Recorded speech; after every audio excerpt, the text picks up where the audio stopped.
जिस तरह का परिणाम आया है भारतीय जनता पार्टी के लिए चिंता का विषय है। सभी ने ये कहा कि परिवर्तन के लिए जनता ने वोट दिया। बातें इनकी विकास की हैं, लेकिन काम इनके विनाश के हैं। महंगाई बढ़ गई, बेरोजगारी बढ़ गई। कन्नौज पहुंचे समाजवादी पार्टी के प्रमुख अखिलेश यादव ने कहा कि मैंने कई मौकों पर कहा, जिस तरह का परिणाम विधानसभा चुनाव में आया है वह बीजेपी के लिए चिंता का विषय है। हर जगह यह सुनने को मिला है कि जनता ने परिवर्तन के लिए वोट दिया। राजस्थान, तेलंगाना और छत्तीसगढ़ में लोगों ने परिवर्तन के लिए वोट दिया। मध्य प्रदेश की स्थिति अलग थी। अगर समाजवादियों को या अन्य दलों को भी साथ लिया होता तो शायद लोग परिवर्तन के लिए वोट देते।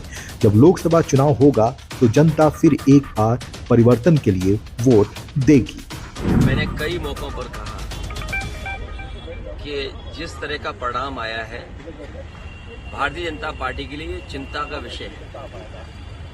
जहां कहीं टीवी पे, अखबार में या और लोगों से जो सुनने का मौका मिला है, सभी ने ये कहा कि परिवर्तन के लिए जनता ने वोट दिया।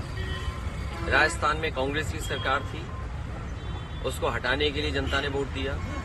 छत्तीसगढ़ में कांग्रेस की सरकार थी, उसको हटाने के लिए वोट दिया। तेलंगाना में बीआरएस की पार्टी की सरकार थी, उसे हटाने के लिए वोट दिया।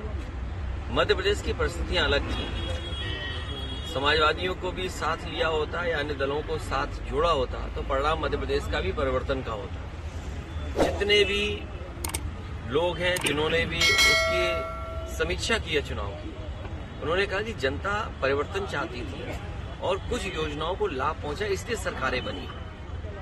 तो ये सबसे बड़ा चिंता का विषय है भारतीय जनता पार्टी के लिए, क्योंकि जब दिल्ली का चुनाव होगा तो जनता एक बार फिर परिवर्तन के लिए वोट देगी। आज हम और आप वहां बैठे हैं, खड़े हैं कन्नौज में। आप खुद पीछे मुड़ करके देखें कि कन्नौज के विकास को किसने रोका है। ये बातें तो बड़ी बड़ी विकास की करती हैं, बातें इनकी विकास की हैं, लेकिन काम इनके विनाश के हैं। यही मंडी जिसमें आलू से लेकर के किसान को हर फसल की सुविधा मिल जाती है, वो अभी भी आधी अधूरी पड़ी हुई है। केवल हम लोगों के बोलने की वजह से वो चालू हो गई।